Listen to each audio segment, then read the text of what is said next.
આપનું સ્વાગત છે। વડોદરાના NH48 પર આવેલી VR1 બિલ્ડિંગમાં ભીષણ આગ। પાર્કિંગથી શરૂ થયેલી જ્વાળાઓ 8મા માળ સુધી પહોંચતા રહીશોમાં ભારે નાસભાગ મચી। વડોદરા શહેરના નેશનલ હાઈવે 48 પર L&T કંપનીની બરાબર સામે આવેલી VR1 નામની બહુમાળી ઇમારતમાં એક ભીષણ આગ ફાટી નીકળવાની ગંભીર ઘટના સમાવી છે। ગ્રાઉન્ડ ફ્લોર પર આવેલા પાર્કિંગ વિસ્તારમાંથી શરૂ થયેલી આગે ગણતરીની મિનિટોમાં જ વિકરાળ સ્વરૂપ ધારણ કરી લીધું છે અને તેની જ્વાળાઓ ઇમારતના 8મા માળ સુધી પહોંચી ગઈ છે। આ ભયાવહ દુર્ઘટનામાં પાર્કિંગમાં રહેલા અનેક વાહનો બળીને ખાખ થઈ ગયા હતા। જો કે સદનસીબે લોકોની સમય સૂચકતાને પગલે કોઈપણ પ્રકારની જાનહાનિના અહેવાલ પ્રાપ્ત થયા નથી। પ્રાપ્ત વિગત અનુસાર આગ લાગવાનું પ્રાથમિક કારણ ગ્રાઉન્ડ ફ્લોર પર આવેલા ઇલેક્ટ્રિક મીટર બોર્ડમાં સર્જાયેલો શોર્ટ સર્કિટ હોવાનું મનાય છે।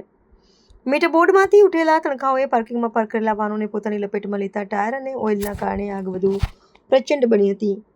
બિલ્ડિંગના ડક્ટ અને ઇલેક્ટ્રિક વાયરિંગ મારફતે ધુમાડાના ગોટે ગોટ અને જ્વાળાઓ ઉપરના માળ સુધી પ્રસરતા ફ્લેટના રહીશોમાં ભારે ગભરાટ અને અફરાતફરીનો માહોલ સર્જાયો હતો। જીવ બચાવવા માટે નાગરિકો જીવના જોખમે તાત્કાલિક સીડીઓ મારફતે નીચે દોડી આવ્યા હતા।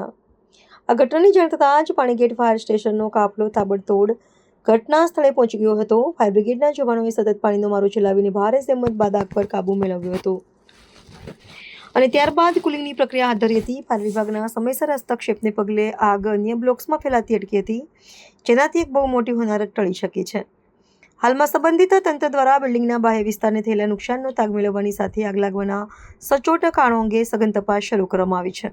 આશરે 4:15 વાગે હમણાં કંટ્રોલ થયું।